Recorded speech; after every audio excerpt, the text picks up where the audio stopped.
Hi, welcome to my bathroom. This is just the place I'm choosing to film this shoe video.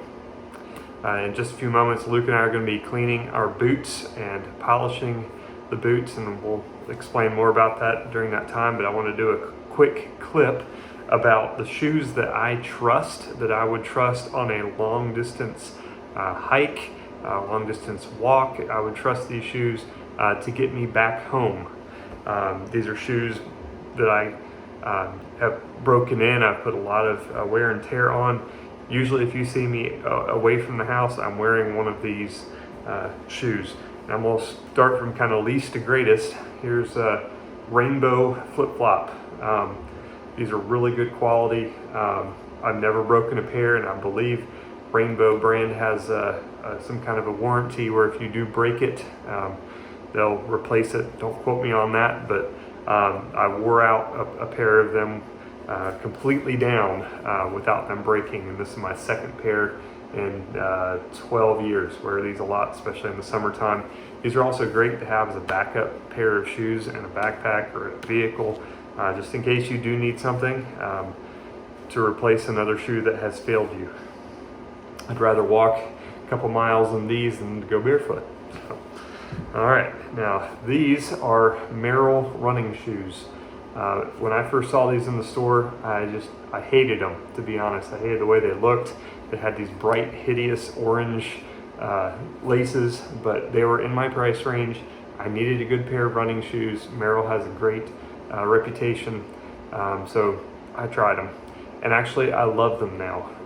In fact, when these eventually wear out, I'm going to try to find as close to an exact copy as I can, hopefully.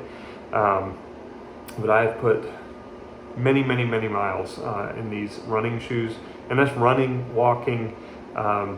Recently, when I went on the basic course, I had to have with the 3 of 7 project, I had to have a pair of hiking boots and then a pair of wading shoes. And I chose these because I don't know if you can tell, they're breathable. There's kind of a mesh. And so when we would go through the mountain streams, I would put these on barefoot and then walk across the streams, and then walk in them, kind of dry out a little bit, and then I would change back to my boots. But these still have a lot of life left in them, and really durable. Now Merrell, now here I'll get on a soapbox for a moment.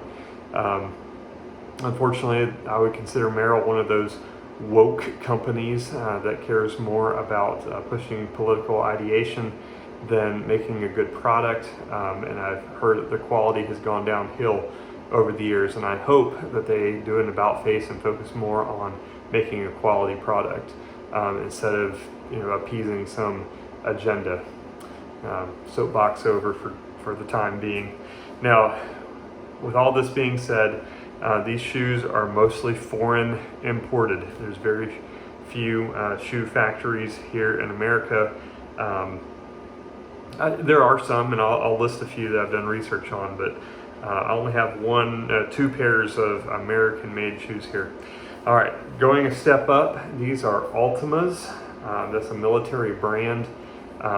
These are not U.S. made though, and these are, I forget the model number, but they're marketed as kind of a low-profile sneaker shoe, but they supposedly can be used with swim fins, and so their marketing thing is, Navy SEALs use these with their swim fins, and they have different variations with different higher tops. But from a distance, these don't look like any. They look like Pia Flyers or Converse All Stars or something like that. But they have a boot welt construction. In fact, you can kind of see the boot sole there. Very tough, very durable. I've had to repair these a little bit. The stitching's pulled out, but they're easily repaired. It's not like the glue just dries up and falls off. I could actually restitch these if I had to, which is something I really like. This past summer, I wore these every day to work.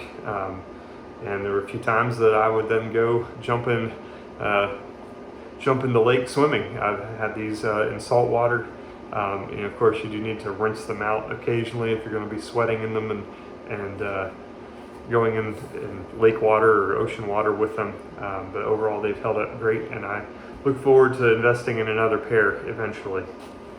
By the way, all of these shoes are going to be a little bit of an investment. These are not, Walmart brand shoes. You may have to special order these, but they are worth it. Going step up, we've got the 511, I think they're ATACs, I believe. These were gifted to me, and I have worn them. I won't say worn them out, but I have worn them. This is actually my second pair. I've put about 2 years in these, probably worn them every other day, every 2 or 3 days, at least 2 or 3 times a week. And they've held up nicely. Now there's a little bit of wear and tear here with the rubber peeling off, some of the stitching popping out, but even some of that, I need to just put a little dab of glue on that and polish it up and go on with life.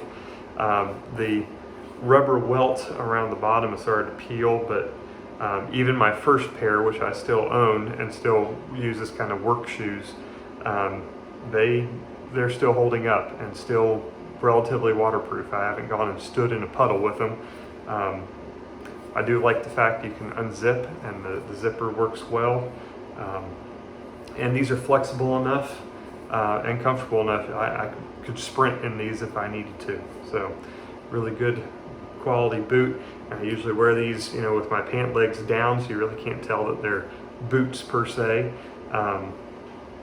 And they're pretty low profile, I think. I'm sure someone looking for these could probably pick them out of a crowd.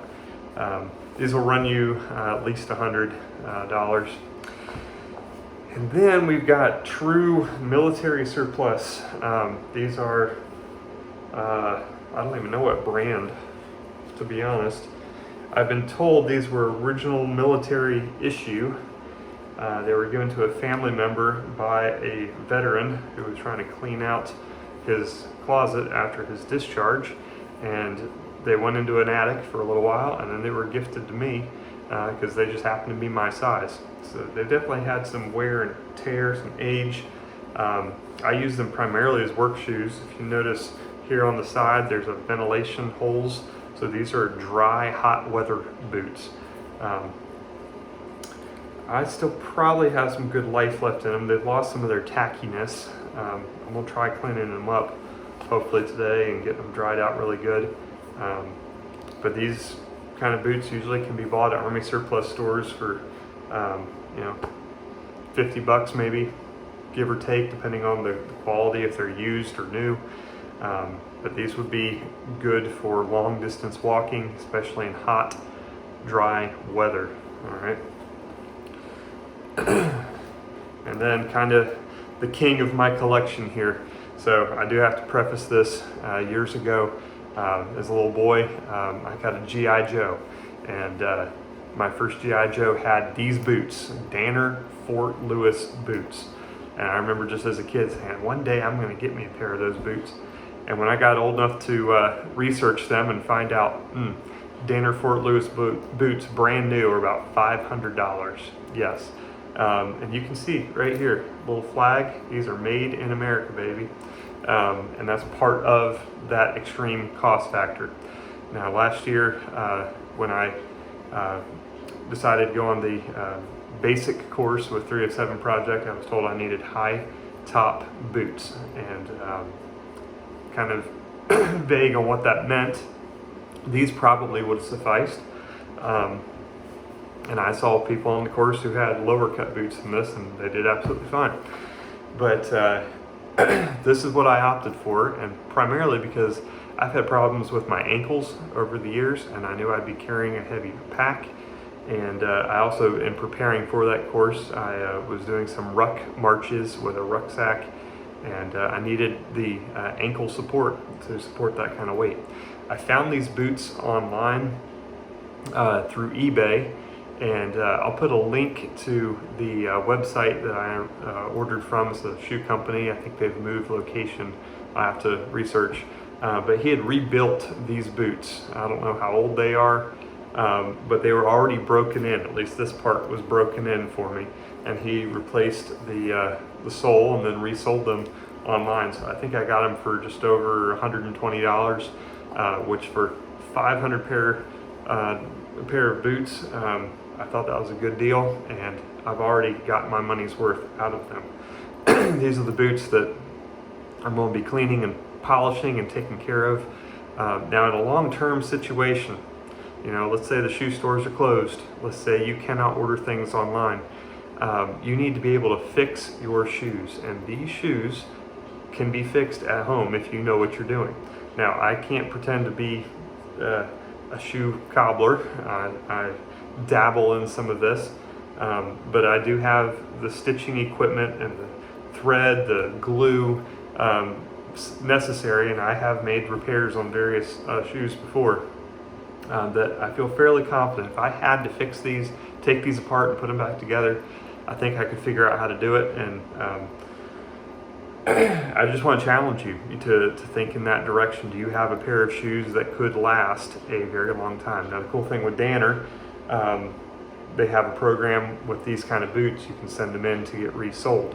I don't know what kind of cost is associated with that. I plan to do that eventually when these start to wear down a little bit more. And some of the American-made shoes especially, there's other brands that I've researched but haven't bought anything from yet, and that was Thoroughgood. There's JK Boots, I believe, Thursday Boot Company. They're a little bit more formal looking.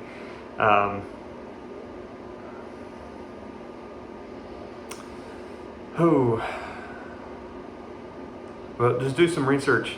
There's probably a lot of good boot companies out there that I haven't found or thought of, and I'm blanking on some of the other names. But get you some boots that you know will last and that you can make to last. A few little odds and ends here just to explain though about why these boots last so long. The size of the sole just absorbs shock very well. This is a waterproof boot, so the external is supposed to shed water. That's the whole point of it being black and polished and so forth. And you put wax on it, the shoe polish wax to help shed water. But on the inside, this is somewhat old technology. You have Gore-Tex fiber, and this fiber keeps heat in, but it allows moisture to wick out of the boot, and it comes out through the seams of the boot. So even on long hikes when your feet are sweating, that moisture is supposed to kind of flow out of your boot in a microscopic, unseeable way. But walking in these kind of boots long distance, your feet will kind of dry themselves out. That is the important thing. You do not want to be walking in a boot that is so watertight that the water can't escape, because that's how your skin starts to get rubbed raw and you'll get blisters. You saw me pull this out. This is something new I'm trying out. It's an insert made by a company in Canada. It has a thermal layer. It has some wool fibers, and it helps with that moisture wicking. I don't remember the name of it. Maybe I'll put it in the description. But this has been working really well, keeping my feet nice and warm. These are my kind of do everything boots right now. I hunt in them. I do wear them to work sometimes, just as I said, put my jeans down over the ankles, so that's all you're seeing. Kind of looks like bulky dress shoes. I don't wear them in really formal settings because the tread is just that aggressive. But I am confident that these boots will take me where I need to go. And then one more thing. You can't talk about boots without a conversation about socks. I'll take my sock off. This is brand new to me. I just got it for Christmas. Grip 6. I know I said in another video I wear Grip 6 belt, I have a Grip 6 wallet. Now I'm trying their socks out. These are American made. I think it's 100% wool. American wool, it even says right there on the bottom. I've worn these all day today, out hiking and walking. Great. My feet really didn't sweat. They really didn't. It has some vent system here on the top. The sock stayed up. I didn't feel any kind of rubbing or blisters. I was wearing these boots. A++ so far with these socks. Now they are expensive, but there again, with all of these things, you want something that's going to last. You want something that has good quality. You're going to have to invest a little bit of money up front. My other socks are wool socks, different brands, different companies, but those are important to have. Wool will keep your feet warm even when they're wet, and certain kinds of wool and certain wool blends have the ability to kind of suck the moisture away from your foot and then of course out through your boot if it's designed that way. So challenge you to make sure you have a good pair of shoes that you can go the distance in, whether that's walking or running, hiking, however you want to define that. Something that will allow you to carry a load that gives you some support on your ankles. Another thing, and the reason combat boots are designed this way to support the ankles, but also to protect your Achilles tendon. That is very important, especially if you were in a struggle or you fell somewhere and there's sharp, metal, accidents, that kind of thing. If you just get one little nick on the backside of your Achilles tendon or even across the top of your foot, you're done for. You're lame. You're not going to be much use in that survival situation. So even, while you might be able to get away with a lot of things in a pair of shoes like this or even this, I do challenge you to at least have a pair of these somewhere that you could pull out so you have that full level of protection. Maybe not this brand, but something quality that you can repair, that you can go the distance in.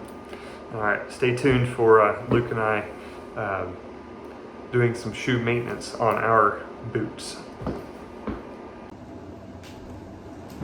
Hello. So Luke and I are working on our boots. We're working on Luke's boots right now. And Luke, he's getting to be a professional at this, so he's going to kind of walk us through. Luke, what did I just do with this? You put soap on a toothbrush, and then you put water on a toothbrush, and then you brush the whole boot. That's right. We found the spots of mud and washed them off, then we rinsed it off, right? So now it's good and clean. All right.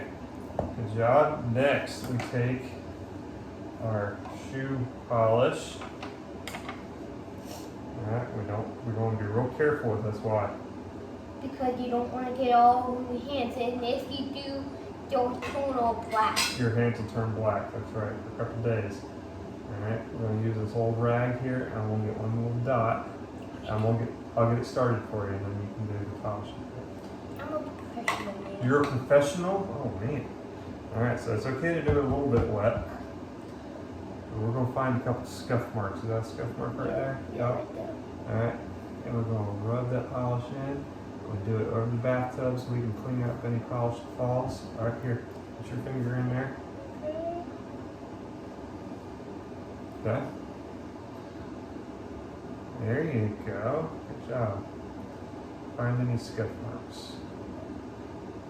Good job.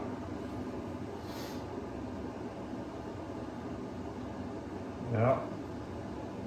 If you take care of your shoes will take care of you. Yeah. Yeah.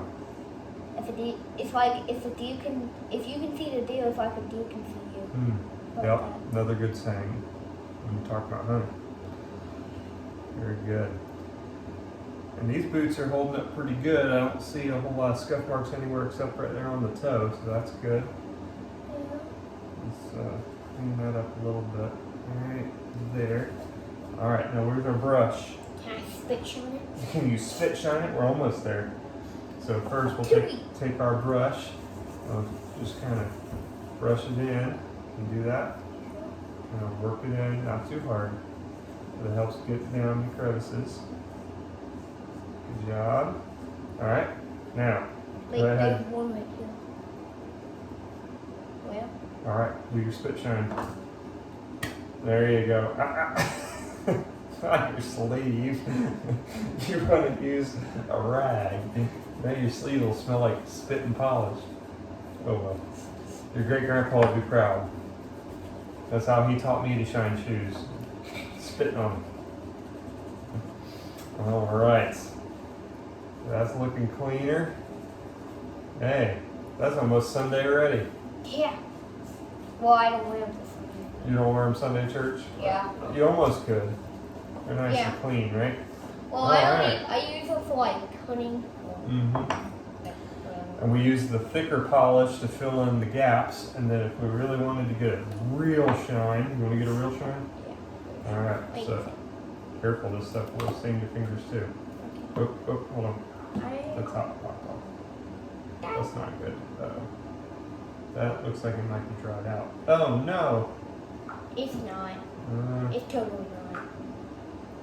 No, let's do it real careful. Let me try it first. How about See you if do the it? applicator's dried.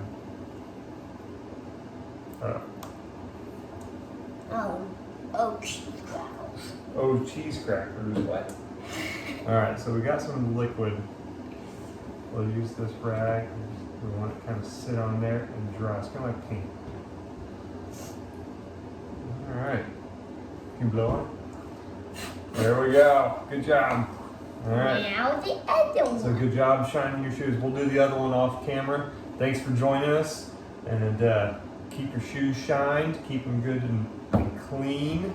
If you see any loose stitching, you have your needle and thread, you can kind of fix that. If there's something that needs to be glued, get you some good super glue. Try to go with something that has some rubbery elasticity to it. There's all kinds of videos on shoe repair. I am not a professional, but I am. You are? Well, I'm glad you're here then. All right. Glad you guys are here. I'll go ahead You're and... not actually in the room. Not actually in the room. I'll also go ahead and add... What's in this? What's that big red top container? Baking soda. Baking soda. So, Daddy's boots had kind of a what?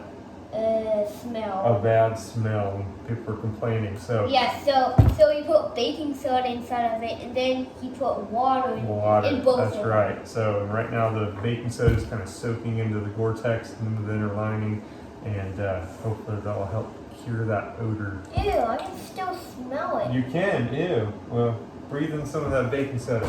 You guys take care. All right, one more quick clip. Just some shoe work stuff. Use a lighter. If you find where the stitching, especially if you can tell there's nylon stitching, you can take the lighter and melt the stitching. I've got a few boots that I need to do that on. Also, this is kind of a hack that I've come up with. I've got really bony heels, and I often wear out the back sides of my boots from the inside out. And so I've been lining them with Gorilla Tape. It's the only tape that I've been able to use long term. So down in this boot, I've got some Gorilla Tape, and it's wearing quite nicely, and it has extended the life of this boot. And last thing, don't know if I'm ready to do a commercial for them yet, but I found these new shoelaces for my Vanners, and they're called Iron Lace Unbreakable Laces, American made. It says they're super strong, 1,500 pound breaking strength. So I'm not necessarily going to test that, but we're going to see if they last longer than the 550 paracord that was on my boots before, and that is starting to fray. So I'll, yeah, that's paracord, but this is the one that's been eating up the shoelaces. All right, thanks. And There was paracord on here. yeah, I had paracord on there. Paracord shoelaces, 550 pound breaking strength. You can replace them a lot cheaper than buying other laces, but I'm gonna give these a shot. So we'll see how it goes.